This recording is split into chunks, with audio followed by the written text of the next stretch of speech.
In terms of reality, I'm gay married. Ooh. Right? Like, what is the point of this conversation? Because you're not really married. I'm sorry. I'm going to outright call you a fascist. Oh, no. And say that what you're heaven saying forfend. is hate speech. I have XX chromosomes, Michael. You have XX chromosomes. Yeah, would Okay. you call me she, her now? I don't. I'll Looks like I'll defer to you. Hello, I'm Michael Knowles. I'm a conservative podcast host at the Daily Wire. I'm an author and I'm a cigar salesman of Mayflower Cigars. And today, I am surrounded by 20 LGBTQ plus activists. My first claim is that there is no such thing as same-sex marriage.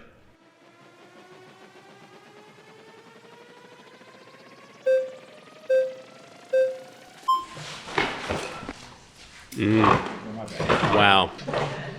Nice to meet you, How Michael. are you, sir? Nice to see you. I am doing well. So your claim, what's the underlying philosophy of your claim? Well, I guess the underlying historical part of my claim is that everyone for all of history everywhere until, and I'm being generous, 2001, agreed with my view that there's no such thing as same-sex marriage. So it seems to me that marriage intrinsically requires sexual difference. And furthermore, I think that any claim that marriage could be redefined to include same-sex marriage would render the term marriage incomprehensible. Would you say that this is based off of natural law and how Thomas Aquinas defines natural law? There's a good natural law argument for it, but I think it's based on more than that. It's more than that. Based on anthropology. But then would you say that marriage is a set of legal rights or is it a social role? I think marriage is an institution. I think it's the fundamental political institution. I think, getting back to classical philosophy, of course, that man is fundamentally a social animal. So, I think at the bedrock of politics is the unit of the family, and, of course, intrinsic to the family is marriage.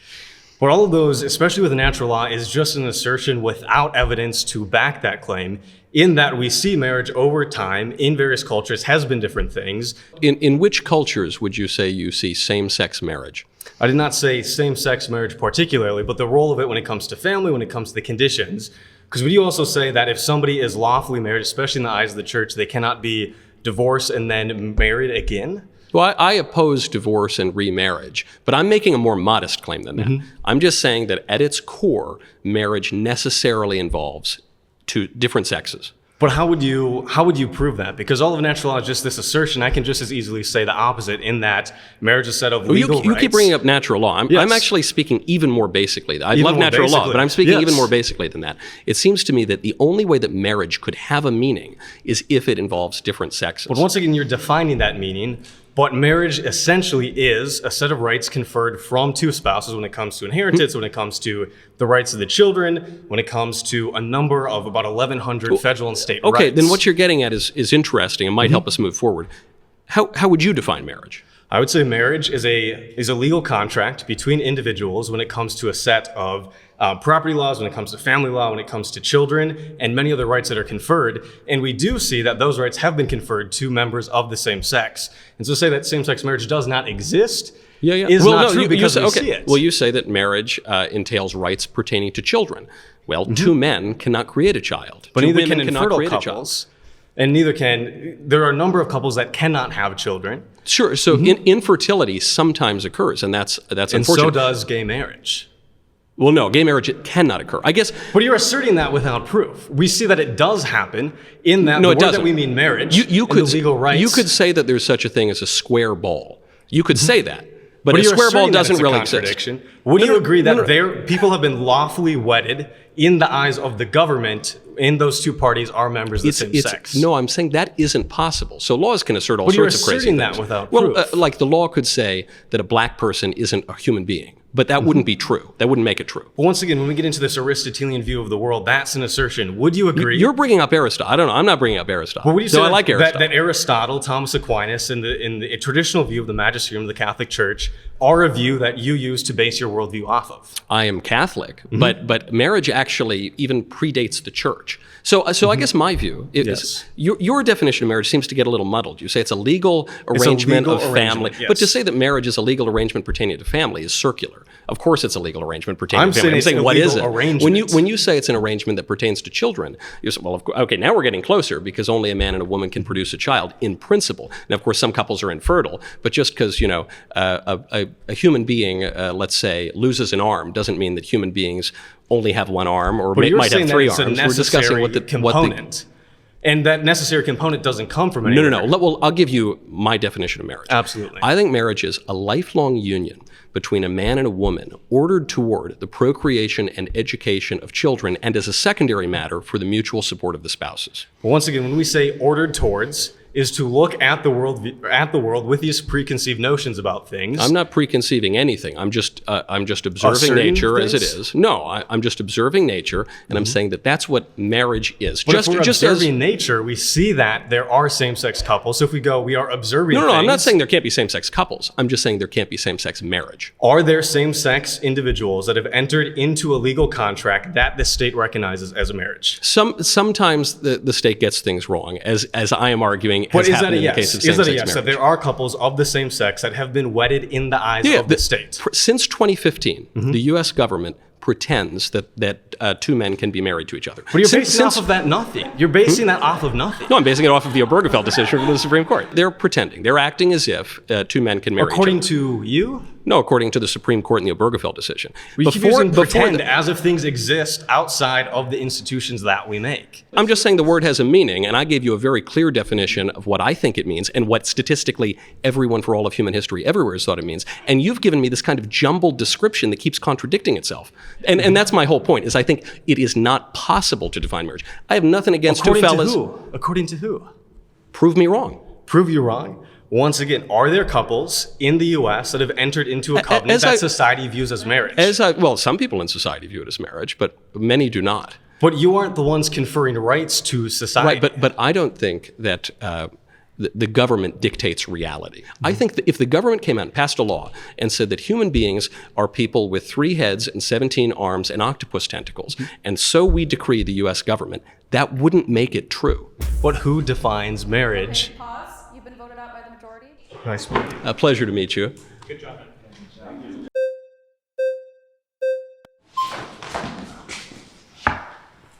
Close. Hey, good to meet you, Mindy. Appreciate Mindy, you. nice to Yeah. meet you.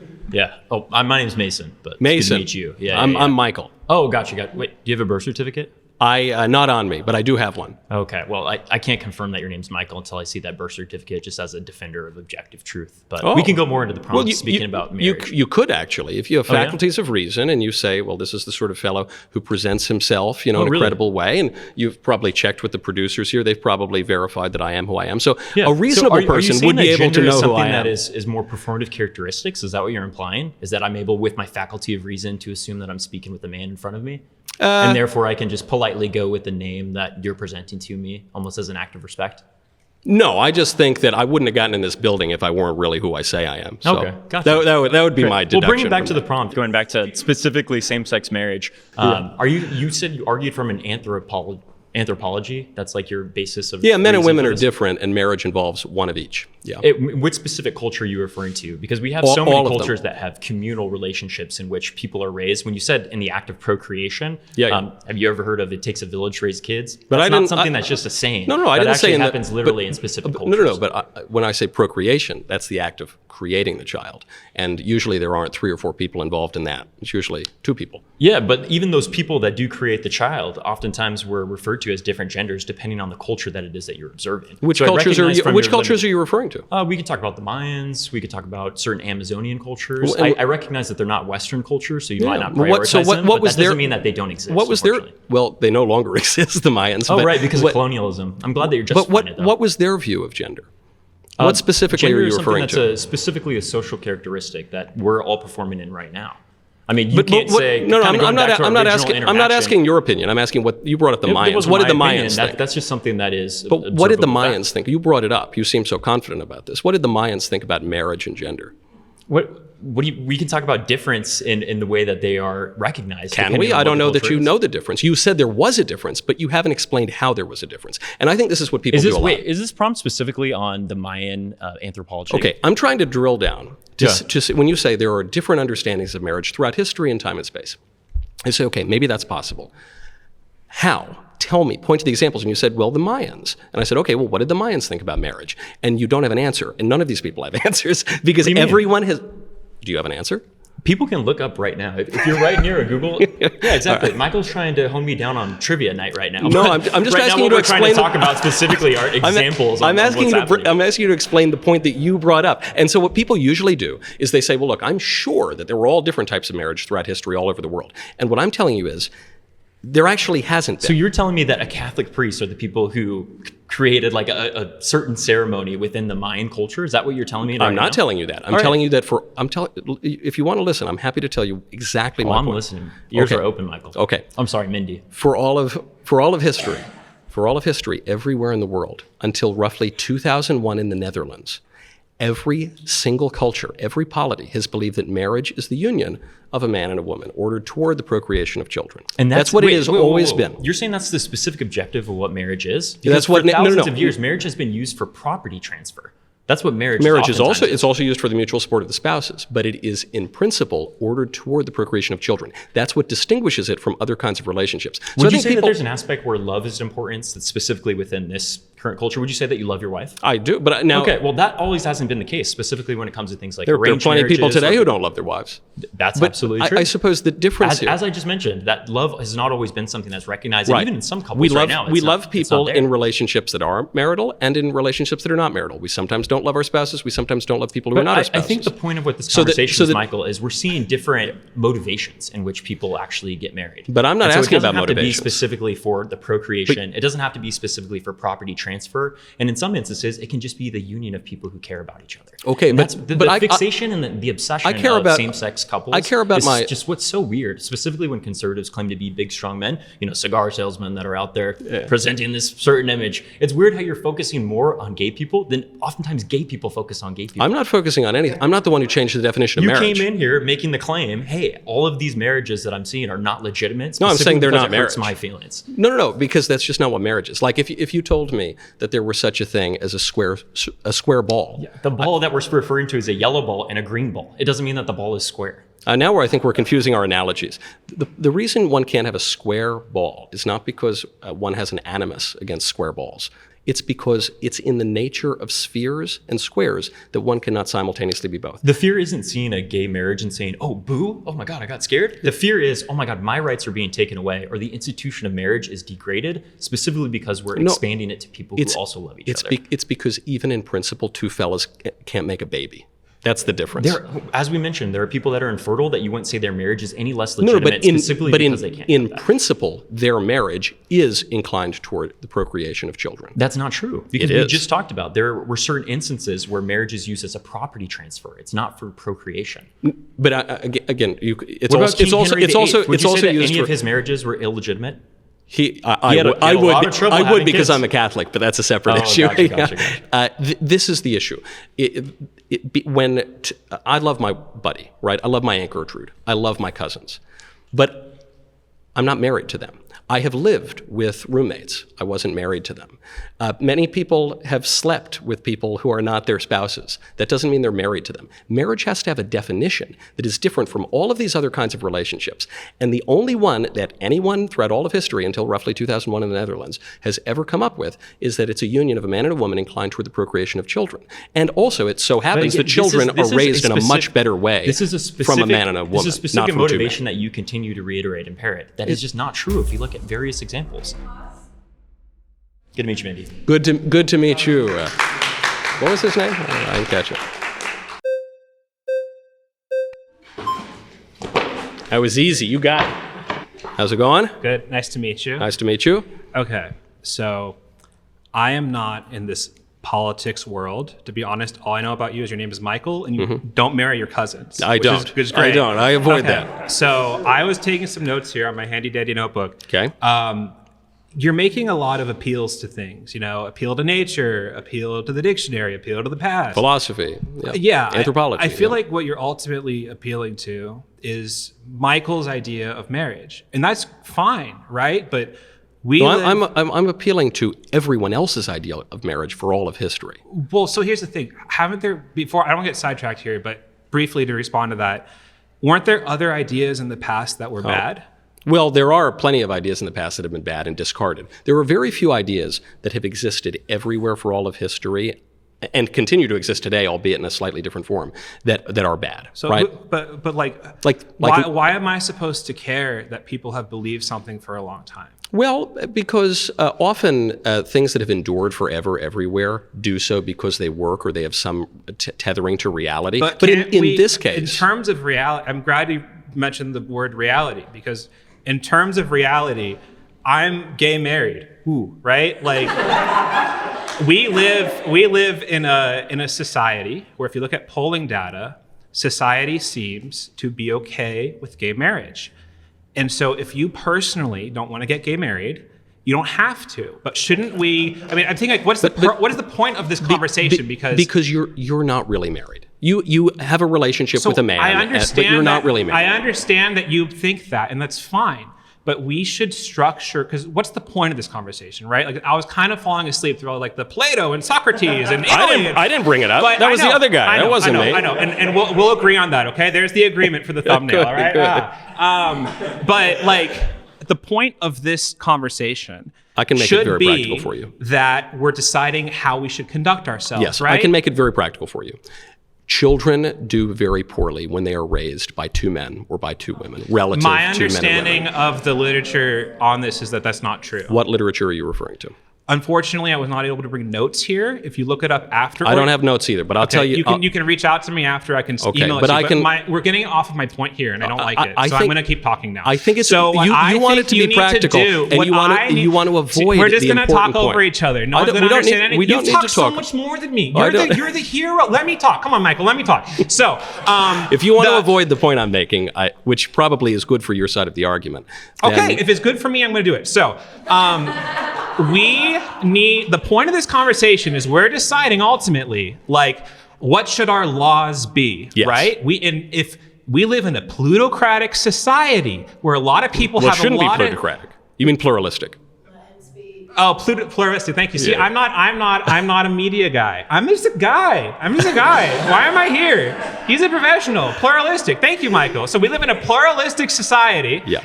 And we should have our laws allow people to live the way they want insofar as we're not impeding on other people's liberties or harming others, right? To my understanding, So what about the right of a kid to have his natural mother and father? Because when the rubber meets the road in gay marriage, it's Right. not just two people living together. You could always do that. It's not two people doing those things you guys do, that you could always do that. It's the ability to adopt children, and in some cases, acquire children by going to the baby store and purchasing the eggs of one woman, renting the womb of another woman, and raising children, depriving them intentionally of their So- natural mothers, and that's very wrong. So here's and the that thing, does infringe Michael. on the rights of kids. I understand that you believe that. and The all the majority- scientific literature, by the way, backs that up. That's not true. It is true. Fact check that, please. It is true. The Let's study- let's let them fact check that on the video. I'm happy and to progress fact. with the I'm happy to fact conversation. check it for you right now. No. The study that you're referring to is the Michael Rosenfeld study out of Stanford in 2010, and it said There's- that kids okay. raised in gay households did just as well in It's school as not the other a kids. study. And it was a major study. No, but it was okay, wrong. It had a but major let me- methodological error, and it's I been would love corrected to- by multiple other I studies. would love to engage with you on that in a Would sec. you? Would you? Yes, in a sec. I think you would not like to engage my on that. point is, the majority of people in society are okay with these things. And society's laws should reflect what the majority of people are okay with. The And if majority you- of people were okay with slavery for much of the 19th century. So should society's laws just reflect that? Wait, so now things that happen in the past are bad? Some things that happened in the past Okay, are bad, thank and you some for things are admitting good. that. Okay. But some things are good. But the thing and is- some things that are happening now are very bad too, and are contrary to reason. The problem is that slavery is bad. Gay Right. marriage, gay adoption, things like that are not bad. They are bad. No. And gay marriage is non-existent, and gay adoption is bad. Then how am I gay married if it doesn't exist? You're not. I'm having an existential crisis after this. You're not. People Can have you all. guys see me? Can you guys see me? You Am I exist. here? You exist, but gay marriage does not exist. Okay. And gay adoption is very bad for the kids. I'm not even knocking the guys who want to do it. I understand there's a natural longing to have kids, and homosexuals in a same-sex union can't create kids, which is part of the reason why it's not marriage. But it's still bad for the kids. Okay. Well, I thank you for correcting me on the word plutocratic. I otherwise completely disagree with everything you said. All right. Well, And I think most people do too, and that's why I don't the know. laws don't reflect your opinions on this. most people around the world agree with what I said. All right, guys. All right. That's it for this claim. Please return All to right. your seat. Thank you. Thanks. My next claim is that transgenderism should be eradicated from public life entirely.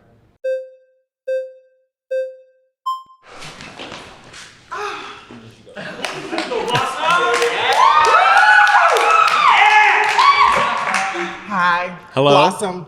She, her, hers powerhouse. Blossom Powerhouse, lovely to meet you. Yes. Go ahead.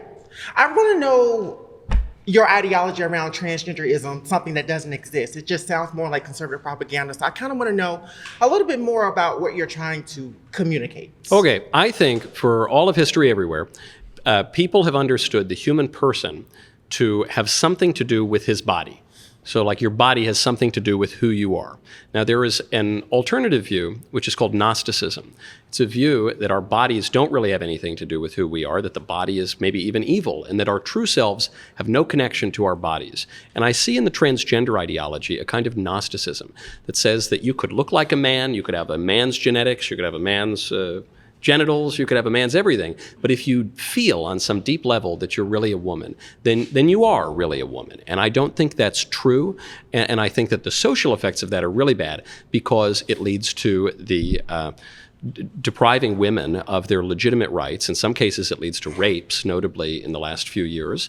And it also leads to women losing their sports competitions and their scholarships, and it's just disordered and false. And it also leads to more people adopting this identity, which leads to very high rates of anxiety, depression, and suicide. So it's bad for everyone, and it's not grounded in reality. Oh, I don't even think you understand what you say sometimes. I don't think you even understand what you say, because when we talk about these rape cases of women in the restroom, they're coming from cis men like you. So let's be very clear where it's that's coming not from. true. In, Oh, it's in very, very true. 2021, Excuse me, do not interrupt a black well, trans woman when she's I'm speaking. just trying to Do correct not you. interrupt Well, a I would black never, trans woman I when would, she's I would speaking. never No, interrupt a black woman. No, thank you. You made Here's the thing about me as a black trans woman. I am not a threat to cis women, and I think it is harmful that you are going around here spewing that rhetoric, weaponizing this rhetoric against trans people. Weaponizing facts? Transgenderism does not exist. We as trans people exist. We are 1% of the population, and there is a lot of power in the trans identity because you are sitting here spewing something to me that doesn't really I'm not exist. spewing anything. I'm just stating facts plainly. I have lived experience. You don't, and you never will. But I do have a question I have for lived you. experience. What if one of your I'm alive. What if one of your kids came out as trans? How would you God react to forbid. that? I mean, I would obviously love my children, and I Okay. would try to do what's best for my children. And the best thing that I could do to be respectful and also to be conducive to their flourishing Mm-hmm. is to tell them the truth, which is that they're not really girls. Come on. I can't even imagine your relationship with your children. No shade. That's great. That's a great I relationship just with my cannot even children. imagine that. But here's the reality. We exist. Again, people like you do not have the intellectual capacity to hold conversations like this because in a minute you're going to reduce this down to genitalia, and then we're going to have to shift it somewhere else because obviously No, in people a minute, like you, that's where they go, right? In a minute, what I'm going to do is correct something you said. When you said that Go ahead. the rapes that have occurred in these bathrooms are cis men. White cis men, I should say, actually. Yeah, that isn't true. Loudoun County, 2021, the big case that actually ended up flipping the state was because there was a boy who wore a skirt, went into the girls' bathroom and raped a girl in a particularly hideous way. And do you know what happened? Hold on, don't cut me off. You said you wouldn't. A cis boy. It was not a trans woman. All y'all do I don't is think go back to cis boys. You're always talking about cis boys. he was I wearing- don't understand he was the wearing- fascination he- with trans bodies and what's happening in the bathroom. It is mostly happening I think from you're white, filibustering cis because you men. don't want me to tell you what happened in the filibuster bathroom. who? Me. I think you're Oh, filibustering child, me. no. I think that you're No. distracting from the fact that a boy wearing a skirt in a girl's A bathroom boy, raped a girl. but not a trans woman. Well, there's no such thing as a trans woman. Oh, yes, so it is. that's You're looking at one right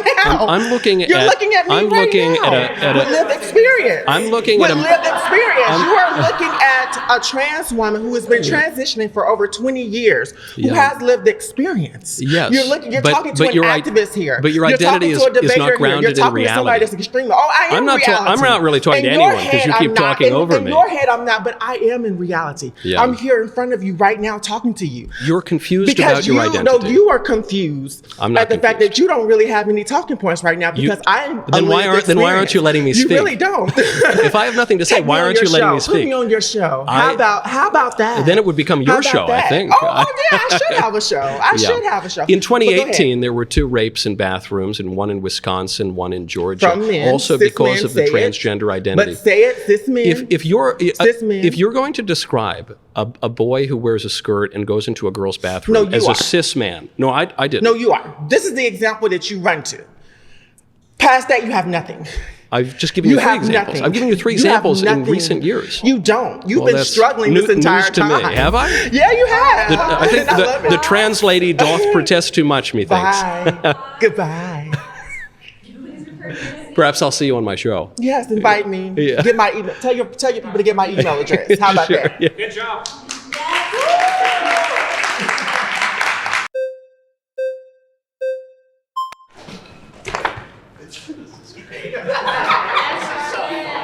Hello. Hello. Okay, so if we're gonna think about women getting raped in bathrooms, right? It's a small percentage of trans people that are doing it. I'm not denying that that's happening because it is a reality and it's an awful thing for women to have to go through. Yeah. But then what are we doing about the men that are the 93% of sexual violence towards women? No, hopefully arresting them and putting them in prison. And what are you doing before that? Why are men the highest percentage for this? If it's such a bad thing for trans women to use the bathroom when a very, very, very small amount of women are being raped by trans women, why are we not having any sort of things before for men? I think we try to enforce our laws and protect people from rape, and so we take Apparently not very well. No, I think relatively well. We have a relatively low rate of these kinds of violent crimes compared to other places in the world. But in one area, we're talking about men forcing themselves into women's bathrooms. This is one area where we don't need to allow them to do that. It's a needless risk. It's based on a false view of reality and claims of rights, so-called rights, from confused men that infringe on the legitimate rights of women, not just in bathrooms, but also in sports competitions, also in scholarships, also in just about anywhere else in society. So I think that we have the right to insist upon some kind of reality, because I think not only will that be better for women, not only will that be better for society broadly, but that especially will be better for the individuals who are confused about their gender identity. And how are you going to prevent trans women from using the female bathroom? How are you going to tell? What's the tea? There are some giveaways, Okay. Contrary to what the trans activists And what are say. they? Men who identify as women, you can usually tell. And what are they? You can say you can tell all you want. Yeah, but broad you can't shoulders, for the Adam's most part. apple, and Okay. like the face, and yeah. Right. Yeah. You can tell. You can usually tell. Usually. Not all the time, but usually. Okay. Yeah. Okay. So if you can only usually tell, what are you going to do to prevent it? Well, Because- look, a man who doesn't even identify as trans, a man who's just a nefarious fellow, could sneak into a woman's bathroom, and so we have to enforce the law. 93%. Because Right, that's- what are you doing about men? We should enforce the law against people who break it. And what are you doing before that? Like, why is it a continuous pattern for No, men? we to teach do people this? in class You're not teaching not them to- very well, apparently. I mean, No. we have Republican parties who are literally putting a president who is a felon who has sexually assaulted people. What does that say to men? Yeah, no one really buys that. I bought it. No one really buys that. No one seriously thinks that Donald Trump is a rapist. I know we Right, pretend okay. because the Democrats were trying to So if prosecute we him love 4 different women, ways why and aren't we kicking him off. believing them? If rape is such a bad thing, why don't you believe women when they say it's happening? Because you're not believing Trump when he says that he didn't do it. Whatever, but you're not believing the woman. Yeah, the claim you're who said making that he about did. Trump obviously was not criminally prosecuted. It comes from about 30 years ago from a woman who previously said that she likes rape and finds it, scintillating. Gross. And I know it's terrible. So anyway, Yeah, no woman has ever said that. That Sorry. woman did. The Trump's Okay. accuser literally said that to Anderson Cooper on CNN. But Sure, I'm sure a fetish with like consenting adults might be different, but no woman knowingly goes out into this world and says, "I love to be raped." I'm I just want to be I'm just raped using by the men." example you brought up, which is the accuser of Donald Trump. But anyway, no one really believes Trump's a rapist. And so your question is, I why don't do. we? Okay, I guess maybe some people in this room. You ask, why don't we just believe all women all the time? Well, I do think we should give a lot of deference to people who are accusing others of crimes. And so, we have courts of law to adjudicate these claims. So I don't know. I don't think women are incapable of lying, but I do think that we should protect their legitimate Even political when rights. women do lie, though, it's a very, very, very small percentage. Point blank. Period. So What again are you doing? Like, you care to claim about women so much because trans people in the bathroom is No, so scary. my claim What are here we doing is in other areas? my actual claim here is that transgenderism is false and we should eradicate it from public life because it's harmful to everyone. Okay. That's my actual. let's- If you want to let's talk about the start claim, with- we're let's actually start with that debating. then. Yeah. What does transgenderism in public look like to you? It's allowing men to be treated for the purposes of the law as women. It's men taking 900 sports trophies from women in Okay, that recent doesn't years. happen. They didn't take 900. They took 900. There's a report just came out from the United Nations, actually. 890 trophies and medals across 600 women who were competitors, across 29 different sports and 400 competitions. That came out like yesterday. And they deserved them. It didn't happen, and they deserve them. Okay, that is the logic I hear from the pro-trans crowd. Yeah. Thank you. They do deserve them There you because go. I'm sure they followed the specifications for the sport, and that's why they were there in the first place.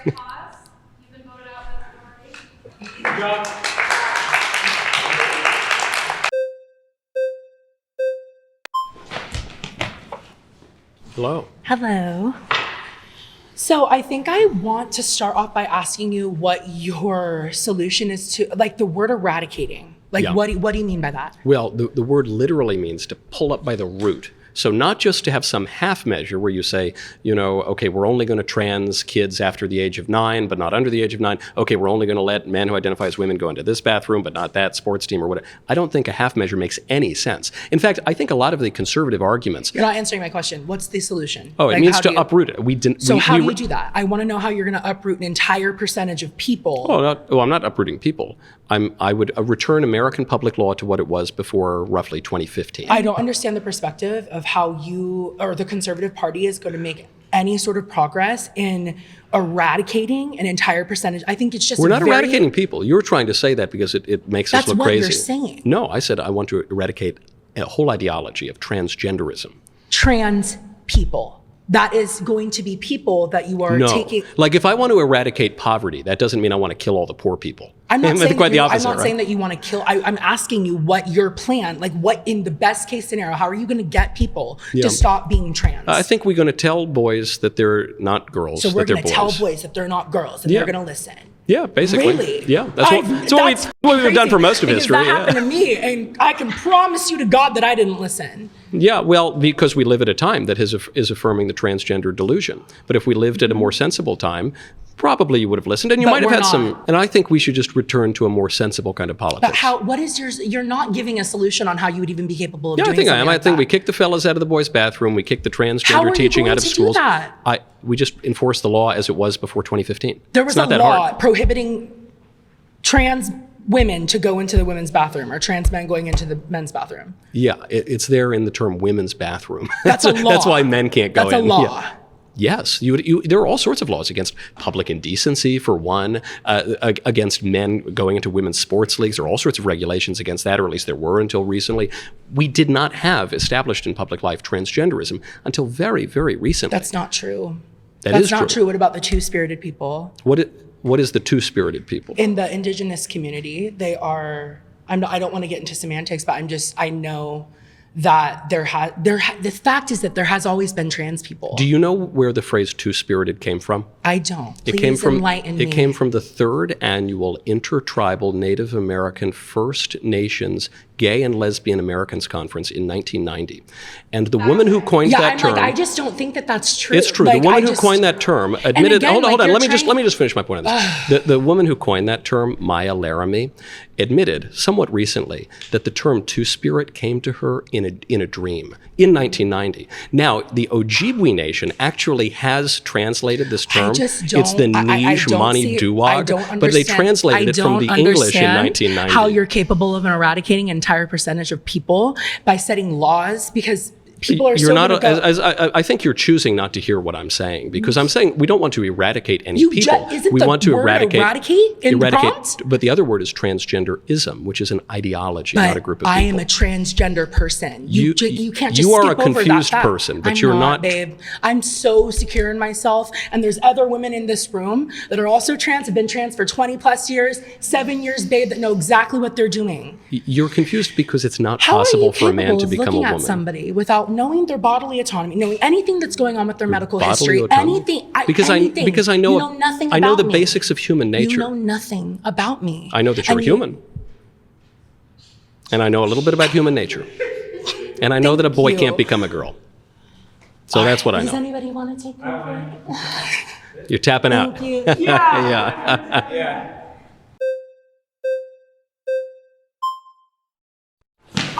I feel like I did you dirty there. That was very unchivalrous.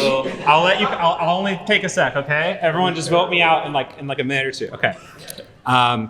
I want to make a very quick point. Yep. That was about a lot of stuff. Oh my God, you'd be great at Jeopardy. All these Thank things. you, thanks. Okay, so you mentioned what you would do if your kid came to you and said, in a medical sense, they had gender dysphoria, right? Yeah, and gender dysphoria, a specific medical diagnosis where somebody's sense of their gender is not matched to their physical gender-related characteristics and/or the way society perceives them. Yep.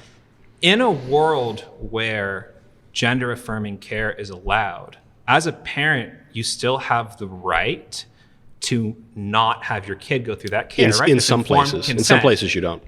Why is it that every major medical association supports access to this care? That isn't true. Sweden, Finland, and the UK all just banned the cross-sex or the puberty blockers for children because there was the Cass review of the transgender You studies. walked into my trap, Michael. Okay. All I right, learned well- about the Cass review. The Cass review was done by Dr. Hilary Cass, a pediatrician, on behalf of the NHS. Yep. They did not find any evidence of harm, and they did not recommend a ban, and a ban did not happen. All they did was A ban on limit what? A ban on what? puberty blockers. On puberty blockers. All they did was limit access to research settings. France Why did a did- why- similar national review. They Yeah. found the opposite thing. So here's the problem. You ever So watch- the you UK ever did seen a tooth- did ban it. That's something you said. No, isn't they true. restricted it.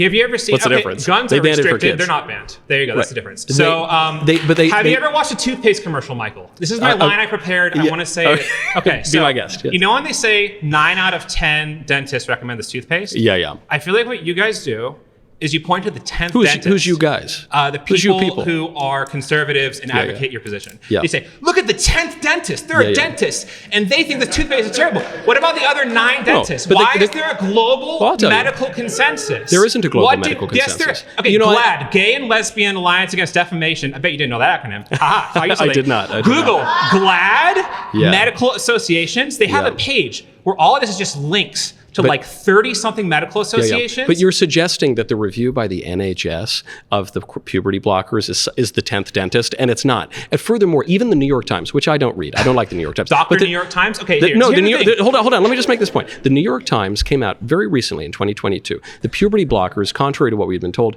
are not, in fact, often reversible. That is one of the reasons why you're seeing major restrictions, if you like to call it that, moving toward full bans in multiple countries, is because it causes all sorts of problems for kids long term. Have you ever met a kid with asthma?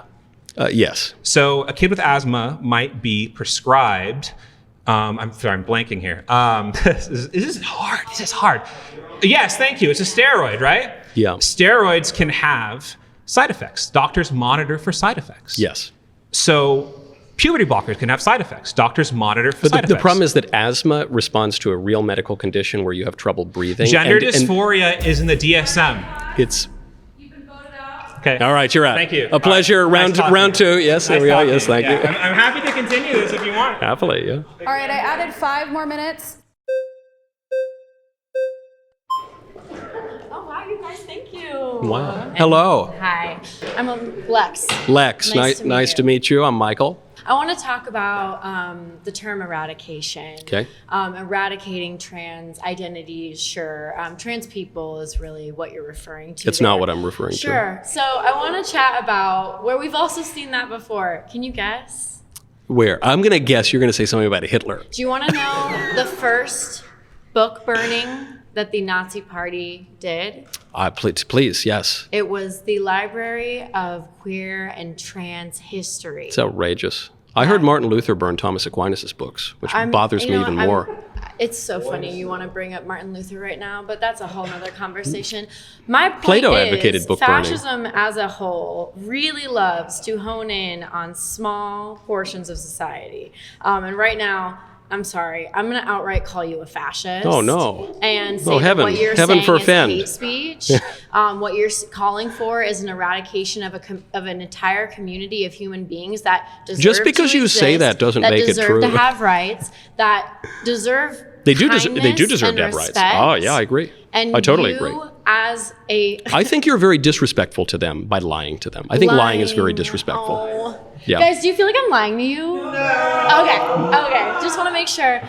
But you are. You know, Yeah. I guess you know what, you might not be lying in that you might be confused yourself, and lying is an intentional is telling an intentional Sure. untruth. So I also want to talk about when we're talking about puberty blockers Yeah. and these long-term effects that actually haven't been studied. There are genuinely no long-term studies on puberty blockers that have been repeated enough to be accepted by the American Academy of Pediatrics. I grant- by the I grant that American it's Medical hard to find Association, data on by these the things, yeah. American Academy of clinical endocrinologists, who are the clinical experts. But the in data that hormone the data that we do have persuaded even people who formerly advocated puberty blockers to recognize that they are not totally reversible. But they haven't, because I literally can. I'm sorry, we can fact check this at home, but I counted before I came in here 13 different governing bodies of medical professionals who all support unanimously access to puberty blockers and gender affirming care. Right, but I just named you 3 whole nations Sure. that don't support it anymore. Oh, who previously okay. did, like Sweden was the most probably pro-trans country in the Again, I world. wanna- How many countries are there? There are how many countries that believe in transgenderism? Not that many. When we Not talk that many that believe in about transgenderism. access to puberty blockers, I want. That's okay.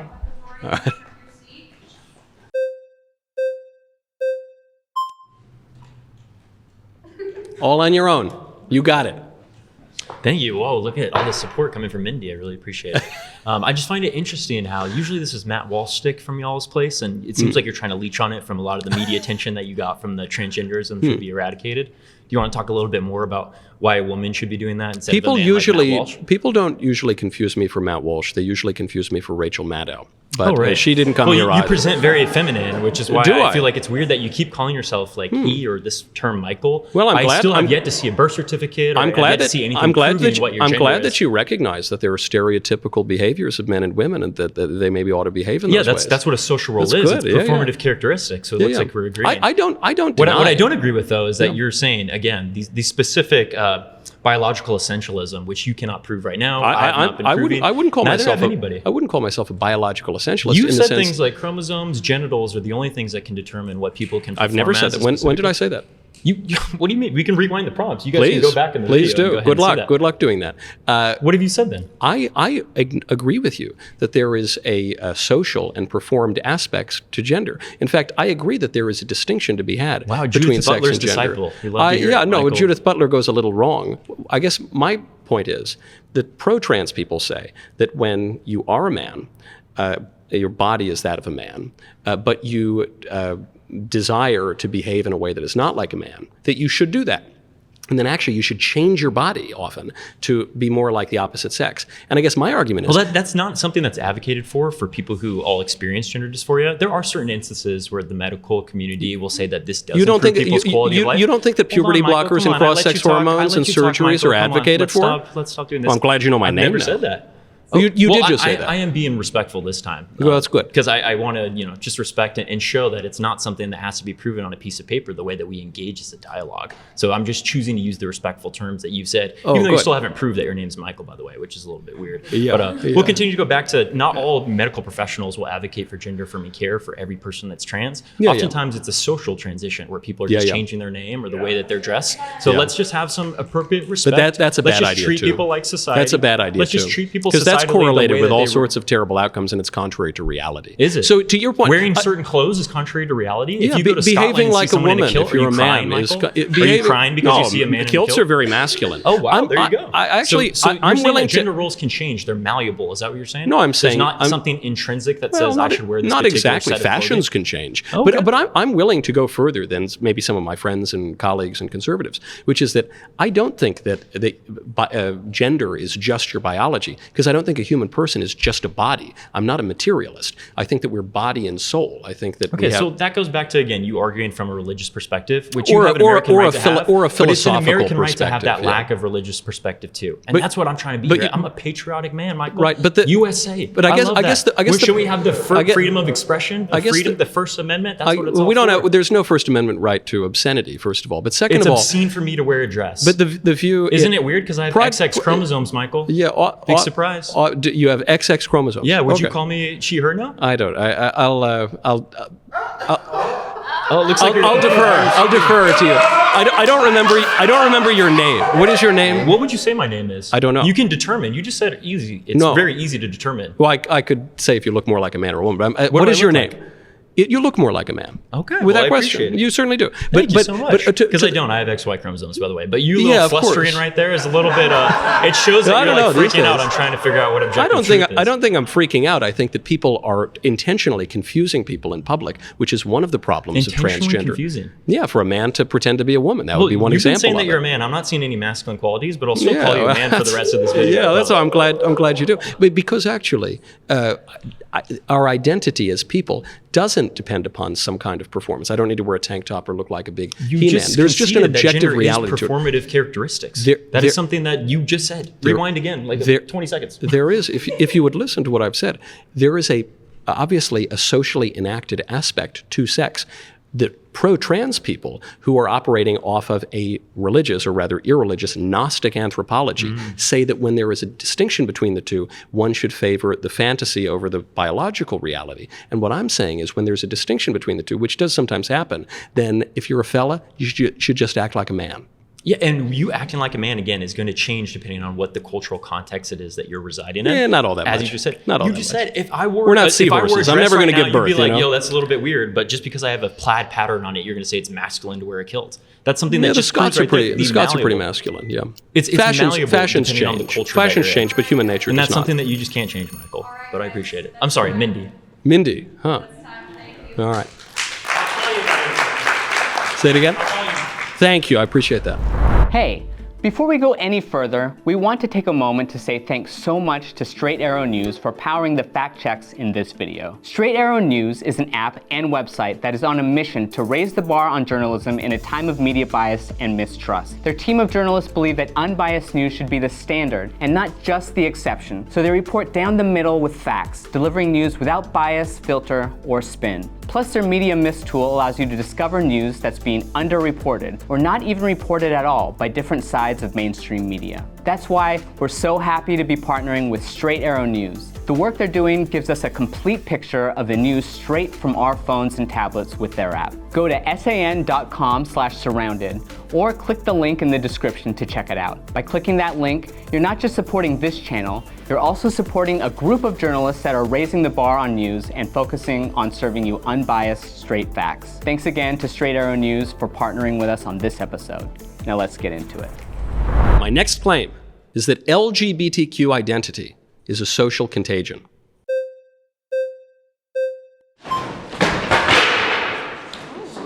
We lost a chair. Hi. Hello? I guess I'd like to start off this conversation by pointing out some other people that share your opinion that LGBTQ plus people are a social contagion. No, I didn't say that. I said LGBTQ identity is a social Yeah, contagion. because that's a huge difference. I think it's a major difference, yeah. Yeah. You know who else also would agree with you? I'm guessing you're going to say Hitler or something. And all of his friends. Yeah. Yeah, you're right. yeah. Good job. Do you know Hitler also drank water? Okay. Do you drink water? Do you drink water? Be honest. Do you want to know how much water I drink? How Is that much? really the topic of this conversation? Well, no, but it's a comparison between you and Hitler. And that's very scary, Okay, apparently. well, we're and not and talking pertinent, about apparently. consumption of aqua. We're talking about ideologies. Okay. Right. All right. And there has been a large uptick in people who share the opinion that certain ideologies, certain racial backgrounds are contagions. And there's a lot of danger in that. I am a nurse.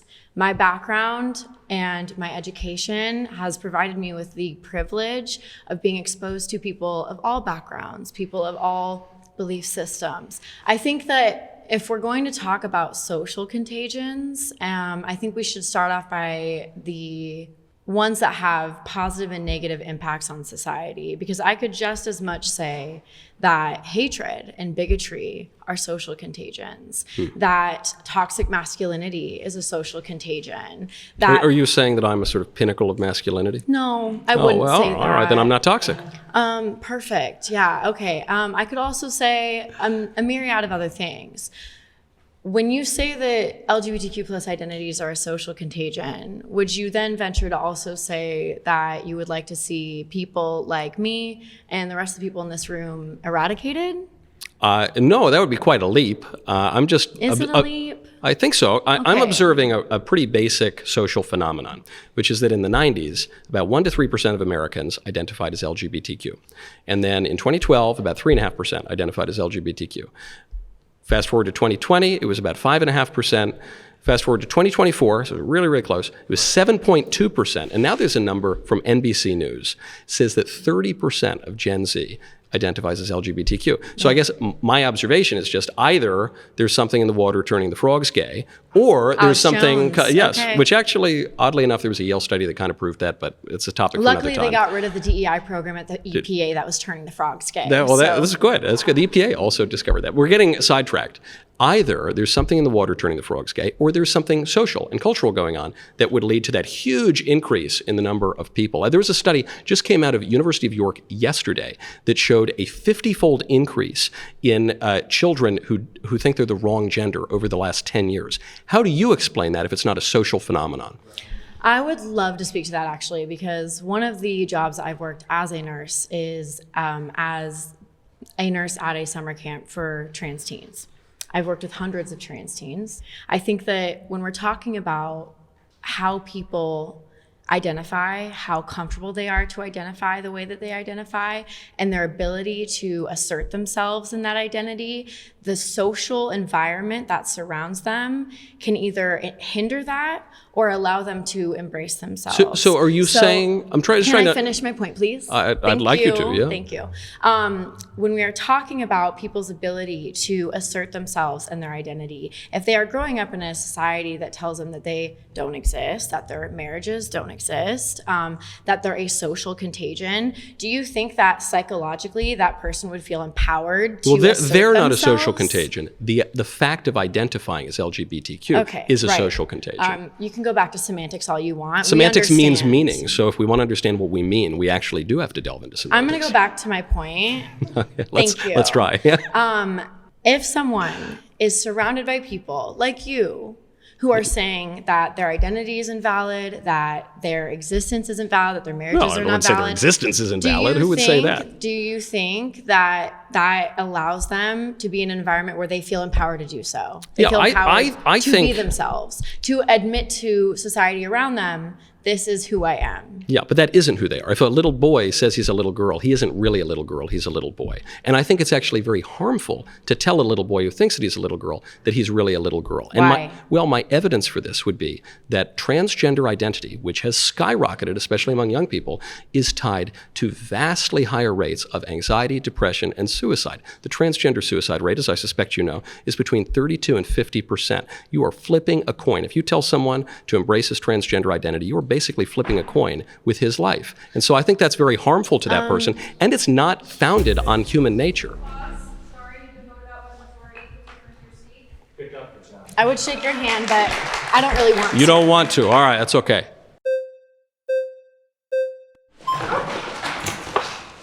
It's close. The next time. Hello. How you doing? Good, I'm Jeremiah. Jeremiah, Michael. Nice to meet you. Okay, so I just wanted to kind of define terms a little bit. You mentioned social contagion. Contagion how? Going back, there's a good study by Dr. Lisa Littman that showed, this was back in 2018, that peer influence is one of the great drivers of transgender identity. So that's how it's a social contagion. People look around at their peers and they see them identifying as LGBTQ, and that makes them much more likely to identify that way themselves. Okay, so by that definition, because I'm thinking contagion makes it sound like it's a disease, right? Yeah, it's like not a disease, COVID. but it's not good. It leads to lots of bad health outcomes There we for go. them. So you're saying bad. And I think you mentioned earlier, you said oh, kids are more likely to attempt suicide if they come out as trans, right? Anyone, not just kids, anyone who identifies as transgender is significantly more likely to be suicidal. Orders of magnitude more likely to be suicidal. Let me focus on where my expertise is. I'm a therapist, and the thing is, when kids and adults get mental health care, they're less likely to attempt suicide. Furthermore, if kids have to hide their identity because of people that are ultra conservative and try and repress someone's sexuality and or identity, those kids and adults are more likely to attempt suicide. That is not backed up by the scientific literature, I'm afraid. What scientific literature are you talking about? There is lots of scientific literature. I'm happy to answer that question. Do you want me to answer your question? Well, you asked me what scientific literature I'm talking about. I'm happy to answer that question, but maybe you don't want me to. Well, it's not because of that only. It's because you are going to pick stats that support your point of view. We all know that data can be put What if on I both picked sides. What if I picked the largest data set on transgender outcomes ever compiled? No, would that be helpful? I want to hear more about how you are actually thinking about this. Well, I'm thinking about this based on the science that you won't let me talk about. Well, no, because you know it undercuts your argument. No, I think that where I'm getting at is that you're thinking about how you view personally because of your transphobic and homophobic views of yourself. Hold on. Where did that come from? I'm just trying to tell you what the science says, and you're trying to just call me transphobic and this phobic. I don't know. I'm happy to give you. I'm happy to give you an answer. You are though. No, okay, I don't have an irrational fear of an imaginary identity. It's so. It's okay. I have a rational fear of it becoming a social problem, but.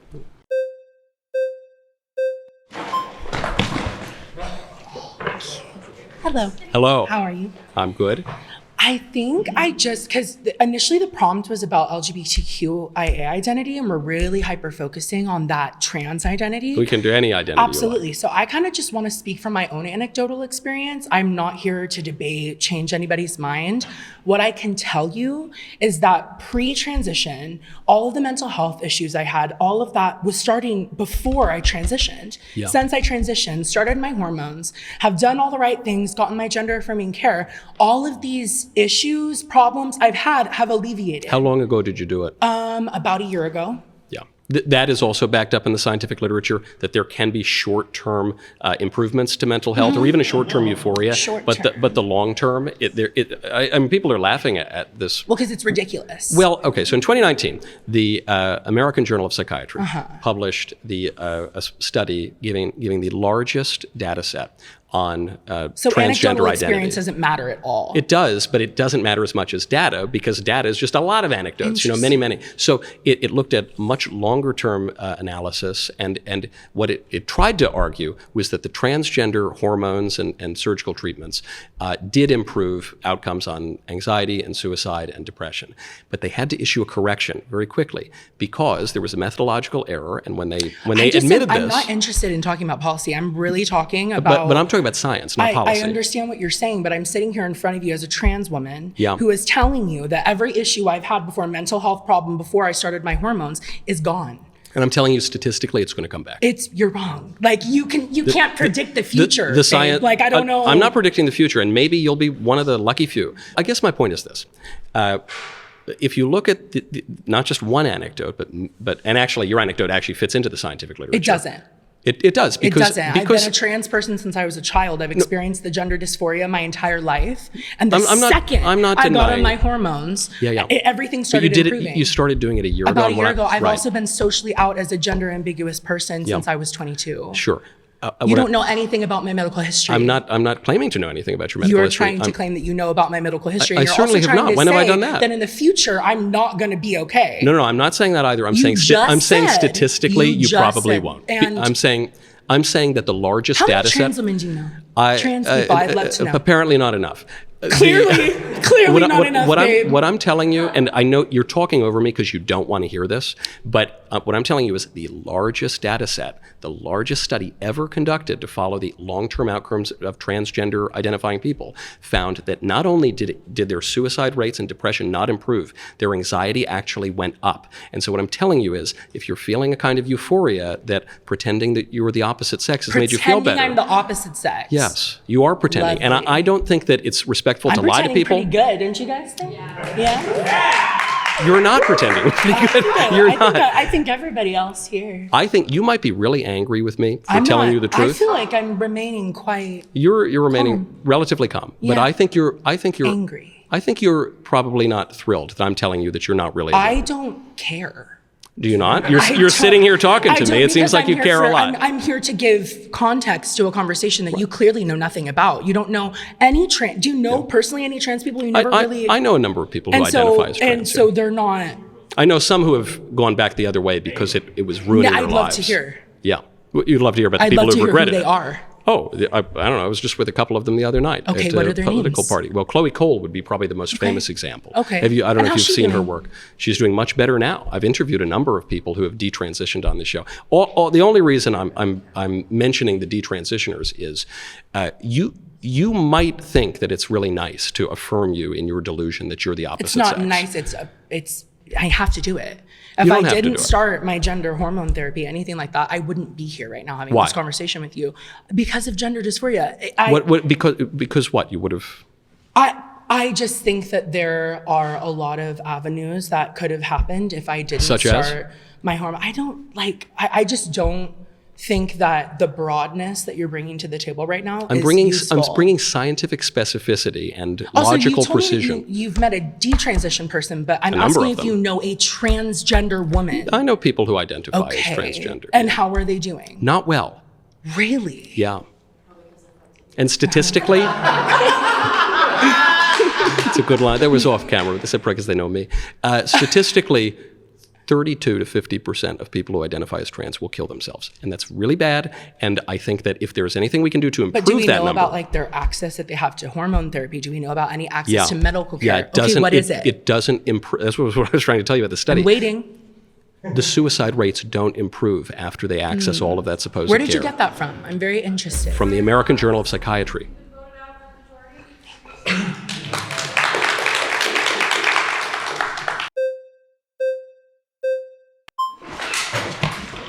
Finally. Hi, Michael. Hello. How are I'm you? Gilbert. Nice to meet you. Hey, nice I to do meet watch you a lot, actually. Thank you. Thank you for Of course, you're watching me. welcome. You have Yeah. great taste in podcasts. Thank you. I appreciate that. So, LGBTQ identity being a social contagion. Your statement was not that it can be. You said that it is. Yes. Right? I might be willing to agree with you that it can be, right? Mm. Because socially, sometimes people are like, well, I feel more at home in this community, whatever. Is it your belief that it's that every person who is gay or lesbian or bisexual, trans, well, actually, let's go just to the gay, because I'm gay. Yeah. So I'll talk about that. Yeah. I just outed myself. I think everybody knew that. Obvious. But do you believe, this isn't controversial, but that's why we're here. Do you believe that I'm choosing to be gay? Oh, no, well, so you make a good point, because obviously it couldn't be a social contagion all the way down, because at some point, there's got to be the first gay guy. Right. I don't know the story of the first gay guy, but no, I think it's entirely possible that there could be either some environmental factor that inclines one to have same-sex attraction, or even potentially a genetic factor, though they've never discovered the so-called gay gene. But that is different from LGBTQ identity. And it can be in a few different ways. One could either, if one has these same-sex attractions, could still marry a woman, or could be celibate, or could just not, or... Do you think that's ethical for a gay man to marry a woman, to take that spot in her life that could be going to a straight man? That's not loving. Well, as a Christian, sorry, I'm a Christian. You should maybe be honest. I wouldn't lie to your wife or anything. But, I'm gay. We're never going to be into this. I'm never going to be into this. I'm going to hold my breath and all that. But let's do that so that I can get, you're okay with that? Maybe you should not get married. I'm not encouraging that you do. I don't think that's a loving thing to do, Michael. Yeah, no, I'm not saying that anyone has to do that. But that's one thing that one could do. Or one could just do You think it's an option? I mean, it happens. Yeah, plenty of guys do that. Yeah, I know, of course, especially in the church. A lot of closeted gay men are marrying women. I think we know that. Right. Do you think that that's the correct thing to do, though? Is that ethical to do to that woman, to take that away from her? Well, I don't know. I mean, if you're going to fulfill the responsibilities of a husband and you're what are those honest with her, responsibilities? I don't know, provide, keep a roof over their heads, have children, So be her raise father. the children. Okay, the children part. No, don't be her father. Okay. Don't be her Well, father. you said, you have the provision. Okay, I can do that. But you said have a children. How can I have a child with her? You would, do you want me to spell it out? I don't. As a gay man, how can I have a child with her? Well, if listen, so I've got Okay, I lived in New York. I lived in LA. I went to the gayest university in the world. I know a disproportionate number of guys who are a little light in the loafers. Some of them probably could marry a woman. Maybe some of them could not. So they don't have to. It's external for you then. As long as it appears to be a certain way, it doesn't matter what's going on the inside. Is that what you're telling me? No, you're asking me how can a man and a woman make a baby, even if the guy's not that into it? Yeah, And I but said, I don't know. Your mileage may vary. Of dating a marriage. That's what I'm trying to get to the heart of the issue, quite literally, the heart of a gay person to be ethical and to live their life ethically. I don't think your sexual attractions constitute the entirety of your being. Oh, I agree with that. Yeah. But in this so context, then I don't think that's the heart of a gay person. But I think it's just it's an aspect part of my you. identity. It's an aspect of you. Your prompt is about identity. Yeah, right? but I guess I would go even further. I know guys who are, they didn't marry women and they, hang out just themselves and everything. Okay. And but they wouldn't call themselves LGBT activists. They don't wave the rainbow flag. Right. They think that movement really doesn't speak for them. I agree. I understand. And I think that would be a distinction. Yes. In that kind of social contagion. Okay, so we have some middle ground then. So somebody can be gay, but not make it this activism part. Yeah, that the identity is actually different from, as a point that you've explained very well, that others were missing, I think. It can be an aspect of your desire or whatever. It doesn't have to be your identity, which that has clearly become a social contagion. The totality of your identity, but it is part of your identity, Michael. My being gay will never change, so it is part of who I am. Yeah, maybe. I mean, you don't need to like shack up with a man. You can. I'm not saying you can't. So you think that I should be celibate? Well, I'm Catholic, so I would recommend chastity and all the rest. But right. That's up for you to decide. I'm not saying you have to do that. For all of human history, fellas have done odd things together. Okay. It was a pleasure, Michael. Such a pleasure. Pleasure's all mine. Thank you.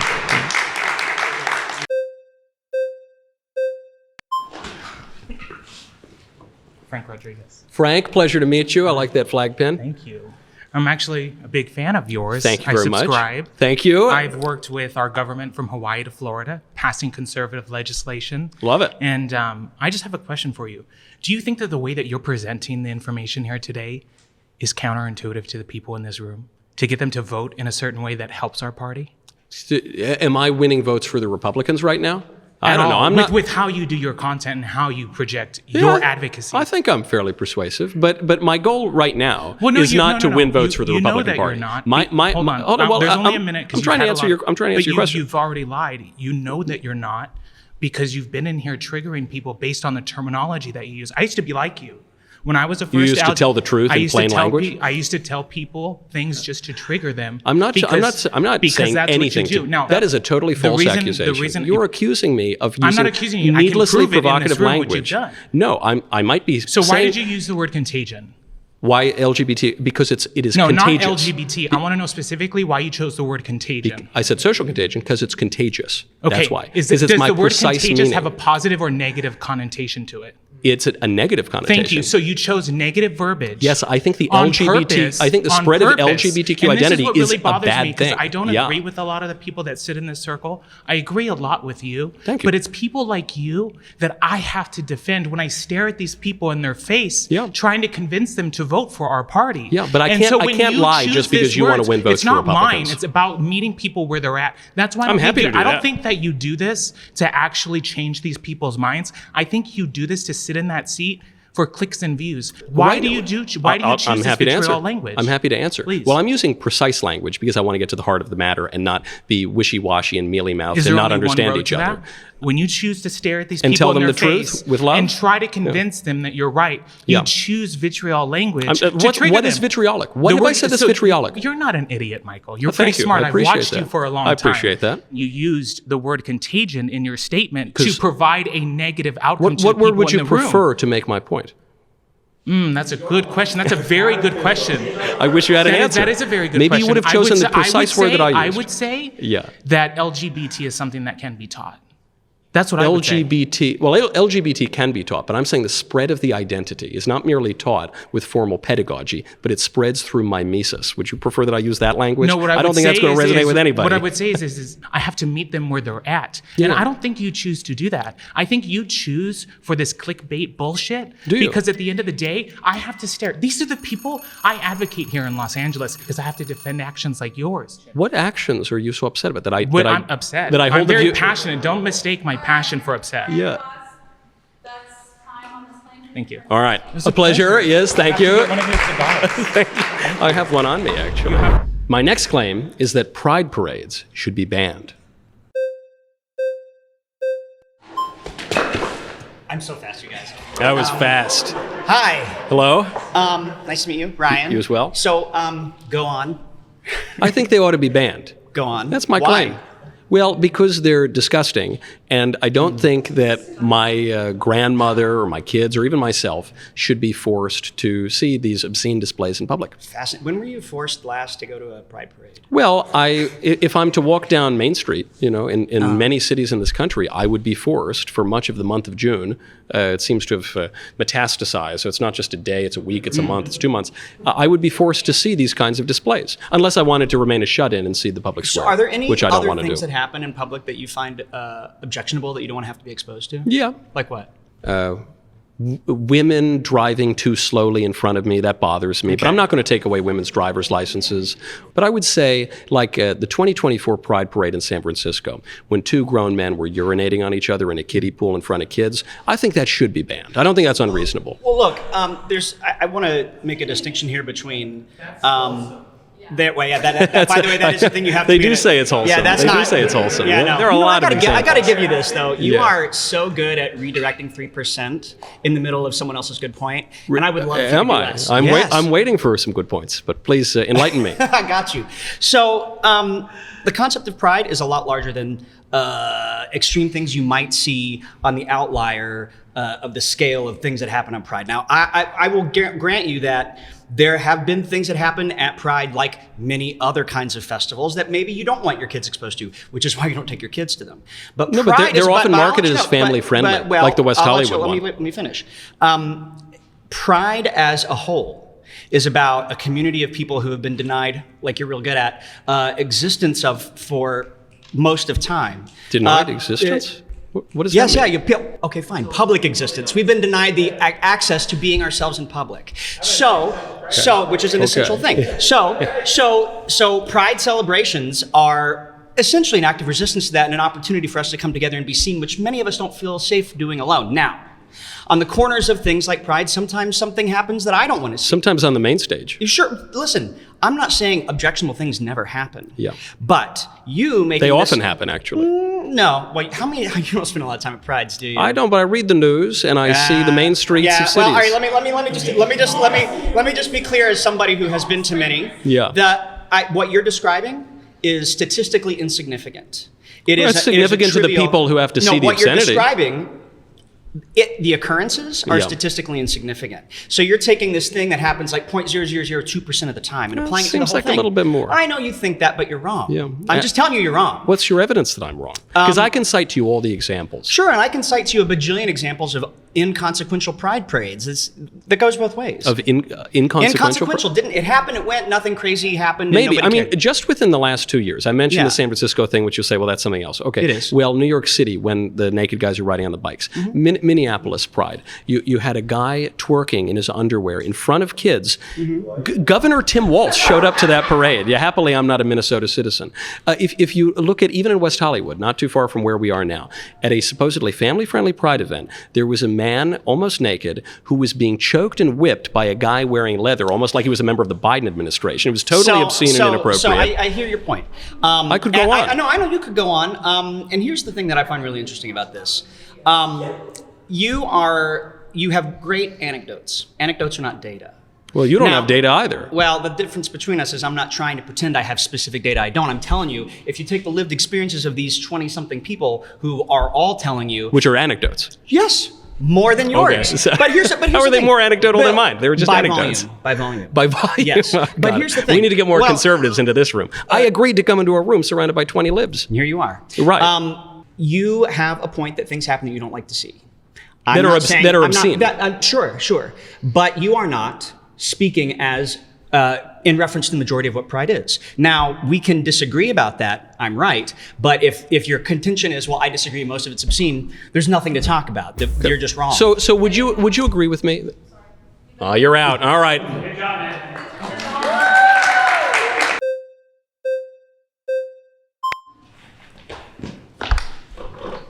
You got it. All right. I feel as though a lot of your claims today have been backed by this energy that you just want to erase LGBTQIA plus people and our history. Where do you get that from? From your perspective on a lot of the trans. Because I'll tell you what, all I've been doing, I've just been coming here and citing historical examples and citing a lot of scientific studies and telling you explicitly that I'm talking about an ideology that I think is not conducive to the flourishing of anyone, and for the good of everyone, including you guys, I would like to see a restoration of sensibility. And every time I say something like that, you say, nah, man, I just kind of feel the vibes that you hate us and want to erase us all. And I don't know where you're getting that from. Then let's join your side and let's say, you know what, let's say everyone should follow your lead, and let's say as a society we should ban Pride, and let's say as a society we should eradicate trans people. In Transgenderism, again, I think you're being obtuse here. Transgenderism encapsulates everything LGBTQIA+, just in that isn't true. It's just an idea that a boy can become a girl, which isn't true. And I think we should forget about that so that people, including the ones who think that they're the opposite sex, can flourish again. So you would agree with me when I say by eradicating transgenderism, you would also eradicate the history of trans people, just in general. Well, you can read it. We can eradicate. Here in this room today because of Black trans women and because of. I am not in this room because of Black trans women. I can promise.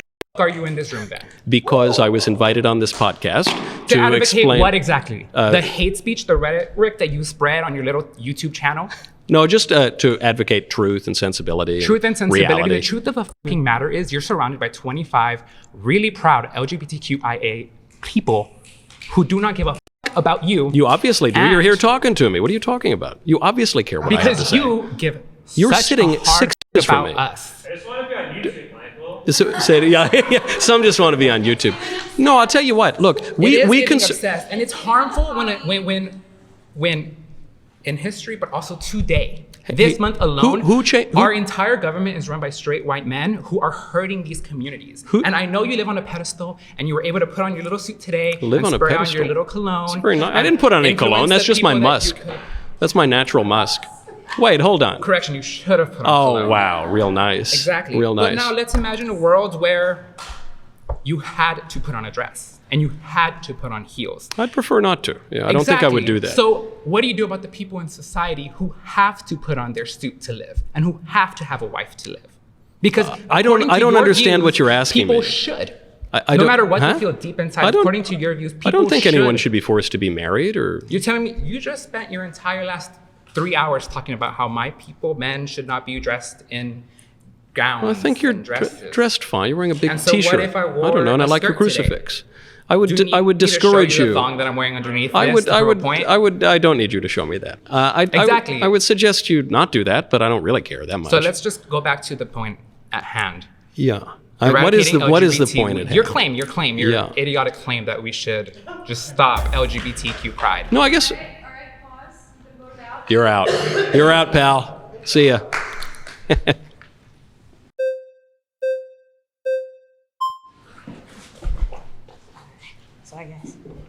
Hello. Hi, how's it going? Doing very well. All right, great to speak with you. The pleasure's all mine. All right, so pride parades should be banned. That's your claim, correct? Yes. Okay. I can meet some middle ground with you. Sorry, guys. I think pride has kind of became a bad representation of what our community is. Yeah, I agree. It's not all just like sex toys and leather. Yeah, right. Unfortunately. Which is why I think, most conservatives kind of are completely on the other side. It's like the pendulum swing. Is that how you say it? Yeah. Okay, so like one side of the coin is pretty much that, LGBT, we have fought so hard for our rights. We kind of leaned so far one way, whereas like now, we've kind of accepted too much, Yeah. right? As far as like we're so open-minded that Our brains fell out. you could say that Yeah. in some aspect. However, it doesn't take away the fact that, there's still gay people that exist. I don't think Pride Parade should be banned. However, I think we should portray a different image of it. Yeah, Because- yeah, I think you're quite right. For all of history and everywhere in the world, there have been people who are a little odd, or they have desires that are not the mainstream. And so I get it. I'm not saying we need to like totally deny that or, toss people out of society or anything. It's just, I said we should eradicate the transgender ideology. Yeah, which is a false account of human nature. But yeah, I think you can. If you can separate the war on poverty from, a war on poor people, I think you probably could. Well, you had the most sensible take of anyone. Pleasure to speak to you. Yeah. All right. It wasn't even close. Pleasure to meet you. Hi. Shelby. Okay, so is your main issue with the pride parades the nudity and obscenity? The obscenity is a big issue with it. I also don't think that as a society we ought to be celebrating the deadliest of the 7 deadly sins, namely pride. Not even the sex stuff, but just pride. Okay. I just think that's kind of weird, because we have, every time we in America, we used to have celebrations of like Christmas or Easter or even Thanksgiving. And now those have been pushed out of the public square and we've been told that we're a secular country and we're not. No, there have been many lawsuits in recent decades. And so we've been told that we're not permitted to have these kinds of big displays. But what has replaced the traditional liturgical calendar is this kind of secular liturgical calendar where now we celebrate the great feast of pride. And I just don't think one needs to feel pride in one's sexual behaviors. Okay, but it's not just about sexual behavior, it's about love. It's about, I would say it's mainly about love. I don't go around talking about my sexuality in a form where I'm like, oh, I have sex with women. I say that I love women. But you love your family, you love your neighbors, you love your friends. You don't have big parades for them. You're specifically talking about love in a romantic and, dare I suggest, sexual context. Okay, so you think that they should be shut down just because you think that they are disgusting? Well, I think they're legally obscene, so I think there's actually a legal predicate to shut them down. But I also think broadly they're just sort of disreputable and odd, and I don't think that that's the sort of thing we should celebrate on Main Street. Maybe on some sort of side street if you want to have a party. Go. Well, but I have a right to Main Street, because I'm a citizen. Yeah, but you don't. My grandma has a right to go to the grocery store and walk down the street and not be plenty of accosted. grocery stores. Yeah, well, she You has the don't right have to go to the ones she has by the the right to go to the parades. one that she likes downtown. KKK has a right to protest. Yeah, oddly enough, I would actually. Someone just suggested the KKK has a right to protest. I would be more willing to circumscribe the supposed free speech rights of people. But in that case, courts have found that they have some right. But there's no right for leather daddies to smack each other in a kiddie pool or something. But that's not everything that happens at pride parades. But You're it taking happens one so single consistently. part. But I'm citing examples from San Francisco, New York, Oslo, Toronto, Minneapolis, West Hollywood. At what point do we see a pattern here? There can be a pattern, but it doesn't mean that that's all that happens at these parades. Well, I'm sure people make, ham sandwiches too, but that's not the part that anyone has a problem with. It's the sexual displays. Yeah. Nobody said they can't cite people for doing something lewd and still have a pride parade. Yeah. And you've also said that correct me if I'm The wrong. people often aren't cited for lewd acts. But Correct me yes, if I'm continue. wrong, but somebody else came up here and you said that you don't think that the obscenity and the pride can be separated. You don't think that that's something that people can do? In principle, they could be separated, but even then it would raise the question, why are we celebrating one particular or several particular kinds of sexual arrangements? Why are we celebrating sexual arrangements at all? Because we're on Main Street? celebrating love. That's the thing. You take Should we have a parade for the love I have for my Aunt Gertrude? your Aunt sure. We should. If you would feel Yeah. I don't know. I don't think that deserves a parade down Main Street. okay, that's okay. I think actually just if you're having a loving relationship or even a relationship you perceive as loving, you can just sort of enjoy that, and it doesn't need to become a big display down Main Street. Okay. Good job. Thank you. Thank you. Pleasure. Thank you.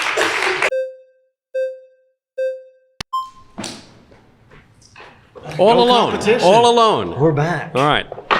So let's dive into details. Pride parades should be banned. Yeah. What specifically would the conditions of pride parades be for legal consequences? Well, probably the Miller test, which is the current obscenity measure in the court. I think there were better, more robust ones in years past, but that's the way I primarily appealing to the prurient interests of folks. Yeah, so the first condition. So there were 3 conditions. Yep. The old one was just prurient interest. So the first is by contemporary community standards, appealing to the prurient interest. I think the displays But that I've wouldn't just apply described. because most people are fine with it, right? So. I don't think so. In fact, I think the But the uniform WeHo one that you went to would be allowed. No, I think the uniform election of the Republicans in this past election, running on LGBT issues and DEI in particular, actually shows you that most Americans are not so down with this So let's talk about LGBT penalties. stuff. Yeah. Somebody has a well, hold on. pride parade. Those aren't the only 2 criteria. Yep. The other one would be depicting sex in an offensive manner. I think obviously the Pride Parades hit that one. And then the third one is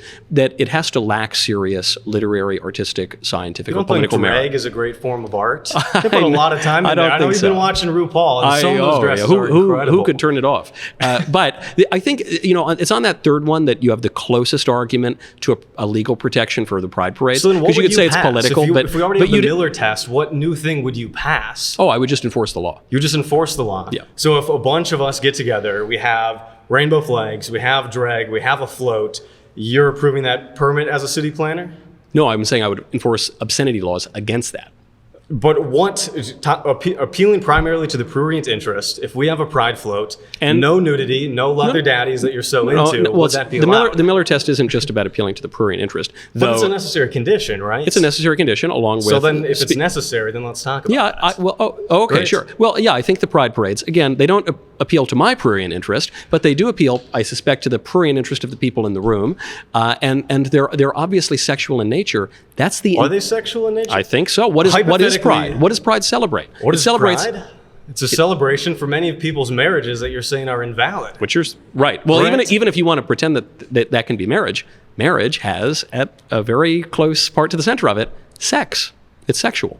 And so you can't have then a public marriage in your wife at the Latin Mass? We don't. No, public marriages are very good, but Awesome. they. So he can have his public marriage that you said doesn't exist. Well, he can't be married because 2 men can't marry each other. according But to that's who? a far Let's far back to afield. the main part here. According to what would be nature the and penalties logic. if I have a float, no nudity, we just have awesome pride flags? Okay. Is that being prosecuted? What else is occurring there? It's just people. We're dancing to Lady Gaga, doing the splits, jumping up and down on the trampoline. Doing splits. Okay, now we're getting a little bit prurient. We Now are Father seriously. Ripper would be upset. Seriously. I mean, if you're so float with pride flags, Yeah, I don't know, no if people nudity allowed. People are doing splits and twerking, and I don't know. No twerking, just splits. Only splits. Splits are a little Splits and mini suggestive. trampolines, is that Yeah. allowed? And the trampolines Answer are the definitely question, Mike. Are appealing you to the allowing prurient that? interest. I'm not. You're dodging the question. I'm not. If I dodging have the my question. pride I just float- told you I would not permit that. You would not permit that. I wouldn't okay, permit so the what pride are we doing parades. about the Miller test? If we're talking about as Because long everything as we're all fully everything you've clothed, just it's not allowed. described, everything you've just described. Well, you can appeal to the prurient interest while still being fully clothed. It has never been prosecuted that way in precedent when we look at the courts. What are you talking about? So going back, I mean, obviously, obscenity law in America goes back to like the 17th century, and there are all sorts of cases, even going back to the Comstock laws, of material that didn't Are depict pride full flags nudity. banned? That's the real question. If I put a pride flag outside of my house, They should be banned certainly at government buildings, but I wouldn't come But to in your my house. house, and- I can have a pride flag I there. wouldn't take it down, but if I were in your HOA, I would ban it because it's a very nasty image, and kids shouldn't have It's to a see it. nasty image Yeah, of seeing some colors on a flag. You're that triggered about Well, no, things? it's What are not. you talking You about? know, a flag is a symbol, right? That symbolizes something else. You understand what a flag is. So what does it symbolize? It symbolizes symbol. LGBT identity, and I don't think that should be waved out in public. That shouldn't be waved out in public in any context. Yeah. So our float, we take pride flags off. We just say we're gay. It's awesome. Is that being allowed? I don't know. I think it's kind of weird to go out into the street and start Not is it preaching weird. about Would you your make it sexual illegal? desires. Would you make it illegal? Well, I'm not. My argument isn't that I would change the law to make that illegal. My Would argument you is that enforce those. obscenity laws on me saying I'm gay and it's awesome on a street corner? Yeah, the way you're describing it seems kind of obscene. We're Yeah. going to criminally prosecute that? Yeah, you in particular, yes. Me in particular? Yes. As Prosecutor Knowles of the LA District. That's right. So we're saying... Right, pleasure. Of course.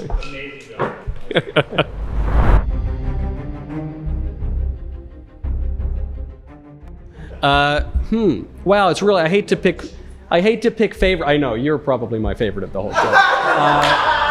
I'm so tempted, and then of course my fellow Catholic here. But I think actually I got to pick Greg Greg, I felt you were really digging in a serious way. So, Greg, you're up. Let's do it.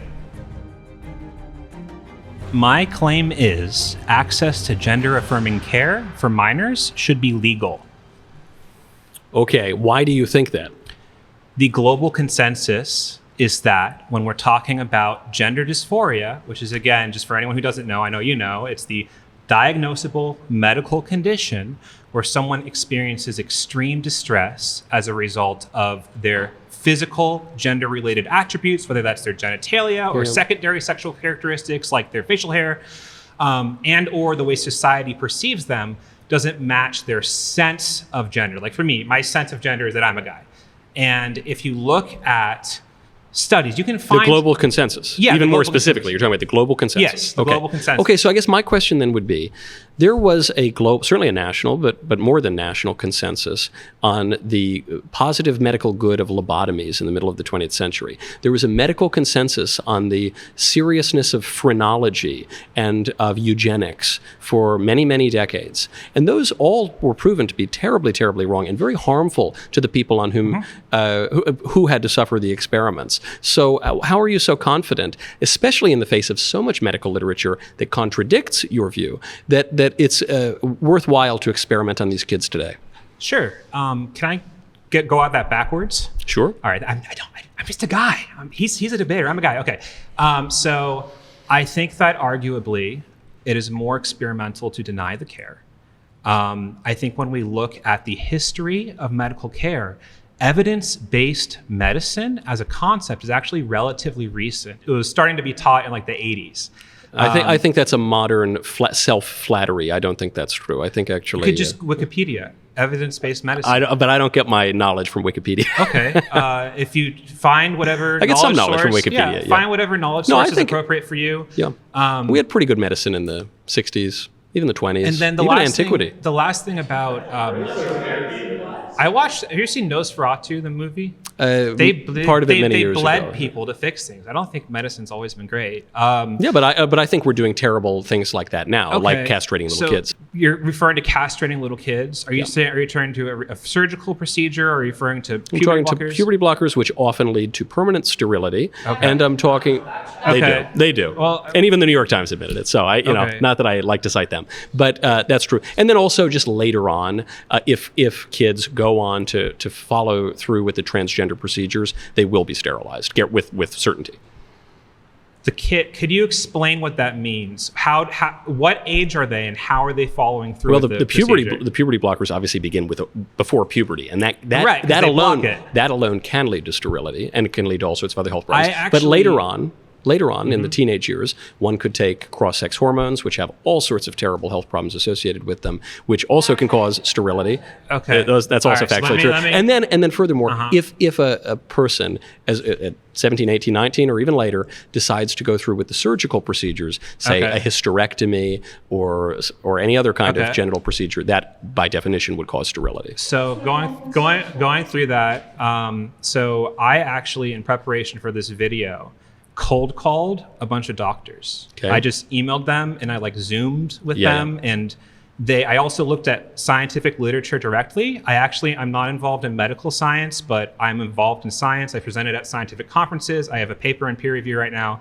I've looked directly at this evidence, and I have not seen this evidence you're bringing up that puberty blockers cause sterility. What I have seen, what doctors have told me, according to the guidelines from all these major medical associations, according to the best practices from these different children's hospitals, is that when you're put on puberty blockers have already been used for decades for precocious puberty, which is another condition.